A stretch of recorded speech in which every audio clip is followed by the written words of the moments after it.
주택담보대출 이거를 빨리 갚아야 되느냐, 아니면 대출은 좀 일부 살려놓고 돈이 좀 남잖아요. 그걸 가지고 주식 투자를 하는 거 어떠냐, 목돈을 어떻게 굴려야 하느냐. 지금 미국 환율 또 미국 주식이 너무 올라서 고민인데 얘네들 어떻게 투자를 해야 하나요? 전체적인 비중은 어떻게 할 것이며 어떤 계좌를 사용할 것이며 매수 계획, 매도 계획, 이 시나리오를 짜서 접근을 하셔야 합니다.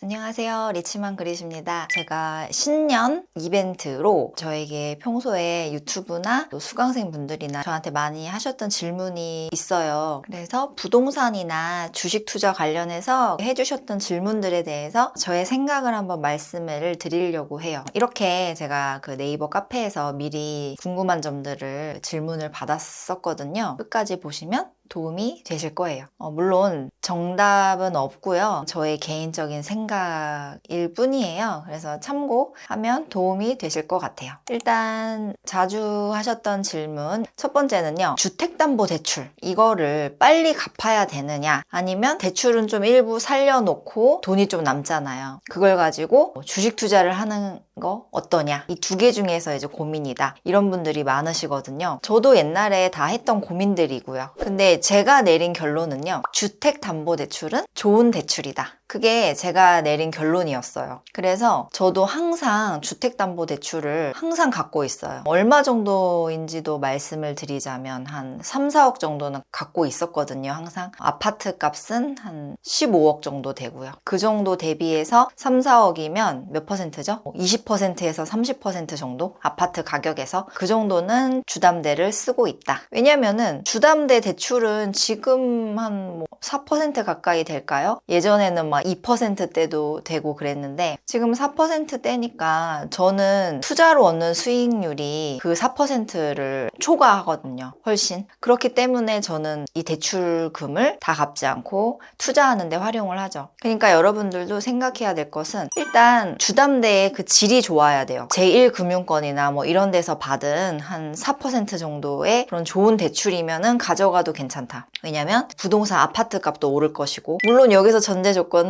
이 아파트도 좋은 아파트여야 해요. 앞으로 오를 가능성이 있는 그런 아파트여야 합니다. 당연히. 그랬을 때 자산 증식이 훨씬 나의 원리금보다 클 거기 때문에 괜찮고요. 두 번째로는 투자 수익률이 더 높으면 된다는 것. 그러려면 이제 공부해야겠죠. 그리고 저는 이런 생각을 했어요. 과거에 월급에서 받은 모든 돈을 이 주담대로 다 원리금으로 갚아버리면 너무 재미가 없잖아요. 인생이. 그렇지 않나요? 저는 그렇게 생각하거든요. 그리고 그렇게 함으로써 또 다른 투자 기회를 잃어버려요. 주식 투자 같은 거를 단돈 진짜 5만 원이라도, 저는 큰 비중이 미국이라고 말씀을 드렸는데, 미국 주식에 조금씩이라도 이거를 해봐야 그 경험이 쌓이는 거거든요. 아무리 공부를 하고 지식을 쌓고 여러분들이 유튜브 영상을 많이 봐도 주식을 진짜 한 주라도 사보셔야 돼요. 그래야 그 지식이 진짜 내 것이 되거든요. 그렇기 때문에 저는 주담대는 다 갚는 것보다도 적당히 가져가 주면서, 그러면 좀 생기는 그 여유 자금이 있잖아요. 그걸 가지고 미국 주식을, 일단 초보자는 미국 주식부터, 그거를 한 주씩이라도 적립식으로 매수하는 그 경험이 필요하다. 저는 그렇게 생각을 하고 지금까지 살아왔습니다. 그래서 원하는 결과를 얻었죠. 저희 부부 둘 다 공무원이었는데 퇴사를 했으니까요. 이런 가치관을 갖고 살면서 성공을 했으니까 여러분들도 진지하게 한번 제 얘기를 참고해 보세요. 그 다음 두 번째, 제가 올해 이사를 갔잖아요. 37평 아파트로 이사를 갔는데 지역이 어디냐, 그리고 앞으로의 그 부동산 투자 방향은 어떻냐, 이런 질문들도 많이 있었거든요. 지역은 뭐 딱히 어디다라고 말씀드리기는 좀 그렇지만 현재 한 15억 정도 하는 곳이고요. 저는 이 아파트 재건축할 때까지 살 생각입니다. 한 10년이면 되지 않을까? 이렇게 생각을 하고 있는데요. 뭐 그거는 확실히는 알 수 없죠. 아무튼 저는 굉장히 만족하면서 살고 있어요. 학군도 좋고요. 주변에 시설, 문화시설이라든지 여러 기반이 너무 잘 돼 있고 교통도 좋고 그런 곳에 살고 있습니다. 부동산 투자는요. 저는 작년까지만 해도 약간 건물 매물 같은 거 관심 있었는데 이제 그 생각은 완전히 접었고요. 이 금융자산이 많은 채로 살아보니까 너무 편해요. 너무 편해서 부동산 투자 생각은 아주 쏙 들어갔어요. 저는 그래서 지금 갖고 있는 거는 실거주 아파트 한 채, 월세 받는 오피스텔 하나 이렇게 갖고 있고 나머지는 싹 다 금융자산으로 갖고 있잖아요. 너무 편합니다, 정말. 그래서 부동산 투자하기가 싫어요.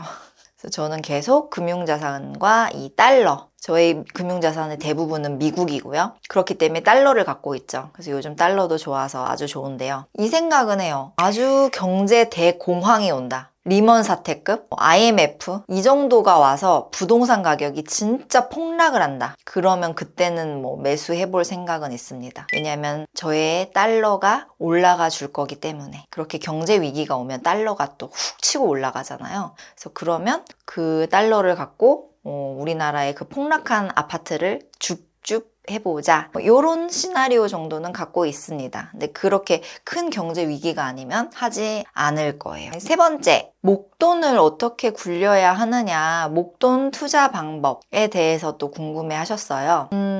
이거는 저의 포트폴리오에 대해서는 저의 그 미국 주식 전자책이나 저의 강의 이런 데서는 많이 말씀을 드렸었는데 이거 관련해서 제가 최근에 어떤 신문 기사를 봤었어요, 마침. 그래서 이 신문 기사가 전문가 5명한테 질문한다. 목돈을 어떻게 투자해야 하는가? 뭐 이런 거였거든요. 그래서 그 5명이 뭐 박세희, 김영익 뭐 이런 분들이셨어요. 그래서 그분들이 의견이 조금씩 달랐는데 제가 한번 대충 평균을 내봤었거든요. 그때 마침. 그래서 제 자료에 이렇게 노트에 있어가지고 그거 한번 말씀드려 볼게요. 평균을 내보면요. 자산 비중을 채권이 30%. 그냥 채권이라고 나와 있었지만 저는 미국 채권에 투자를 합니다. 참고하세요. 그 다음에 미국 주식 35%. 그리고 한국 주식 15%, 현금 10%, 금 10%. 요렇게 가져가면 좋다. 라고 하셨고 저도 퍼센트는 조금 다르지만 저도 이 정도의 포트폴리오를 갖고 있어요. 채권, 미국 주식, 한국 주식, 현금, 금 저도 이렇게 골고루 갖고 있습니다. 그래서 여기서 이제 저의 생각을 좀 더 덧붙이자면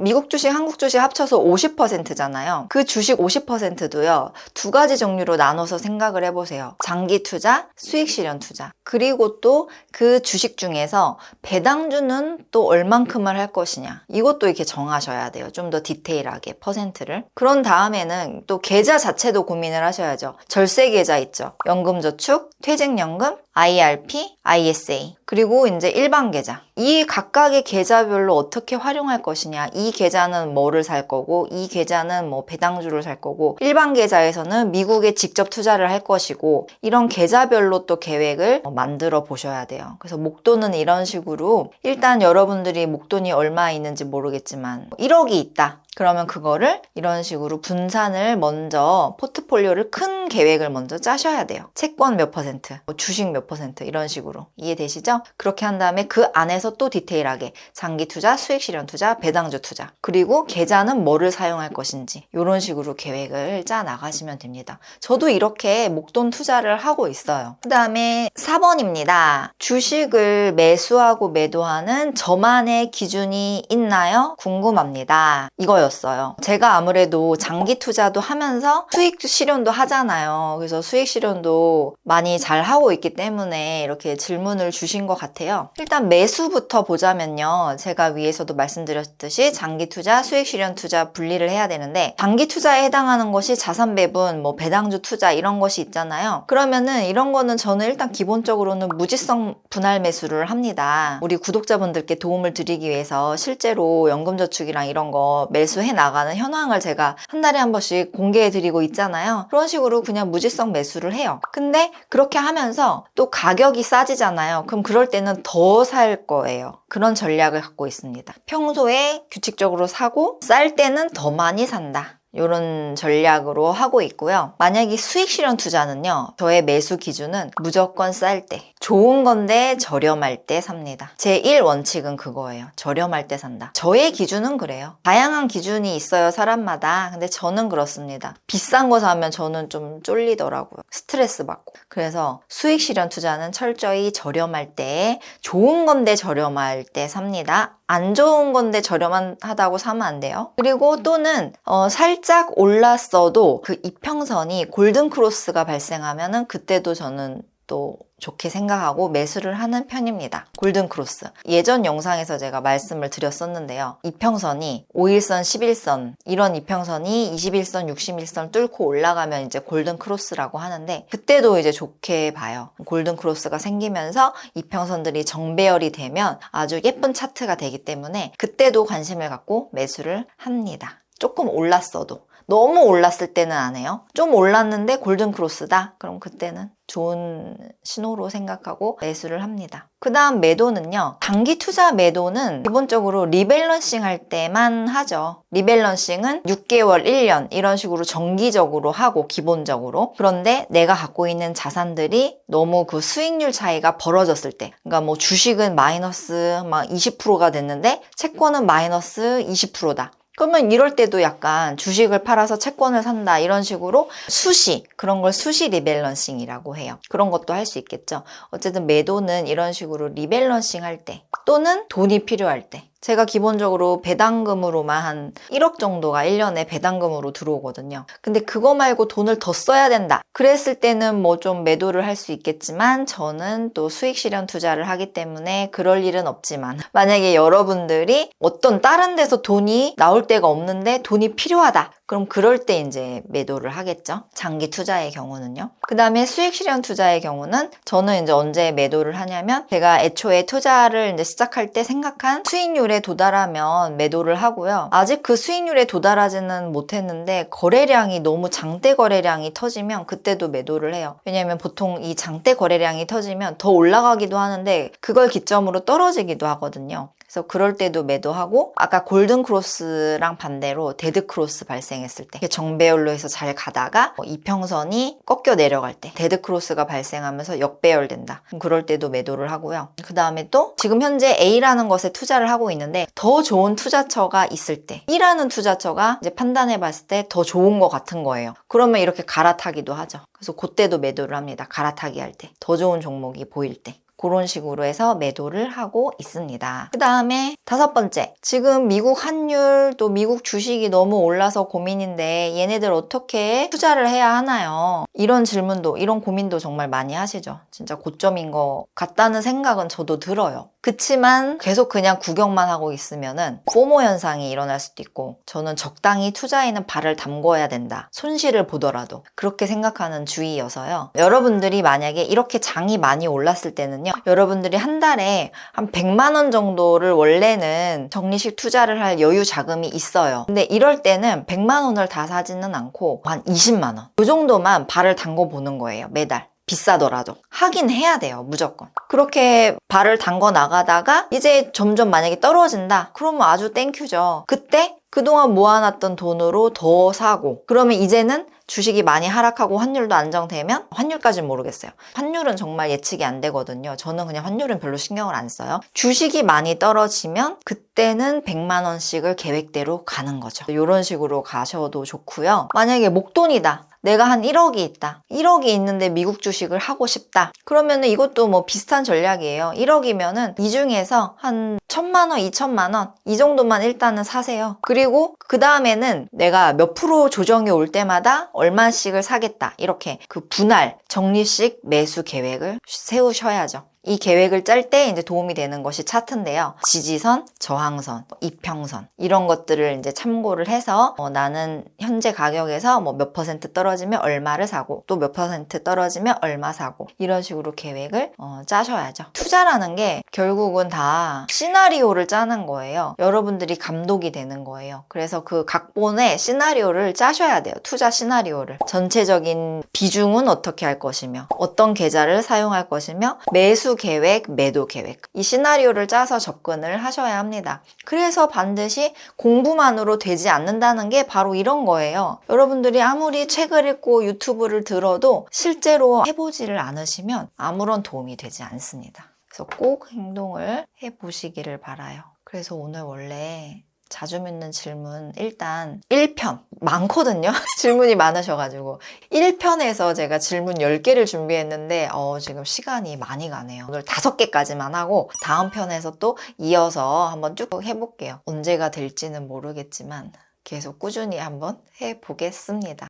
부동산, 주식 투자, 투자를 하긴 해야겠는데 어떻게 해야 될지도 모르고 참 고민이 많으시죠. 저도 옛날에 다 그랬었기 때문에 그 마음이 참 이해가 돼요. 얼마나 답답하고 참 막막하고 그러실지 다 이해가 되는데요. 일단 제가 0원에서 시작해서 순자산 30억을 만들기까지 저의 생각과 어떤 저의 시나리오가 있었을 거 아니에요. 그거에 대한 생각은 제가 쓴 종이책, 부의 삼각형, 그리고 전자책은 미국 주식 전자책이 있거든요. 이 두 군데에 잘 정리가 되어 있어요. 저의 방식은요. 그리고 이렇게 제가 성공하기까지 처음에는 돈을 모으는 수밖에 없었거든요. 수입은 한정돼 있으니까 거기서 지출을 현명하게 해야 하잖아요. 무조건 돈을 안 쓴다? 그건 오래가지 못해요. 현명하게 지출을 해야 되는데 또 그거에 제가 제 인생에서 도움이 됐던 그런 깨달았던 내용을 또 전자책으로 써서 그것도 무료로 지금 나눠드리고 있거든요.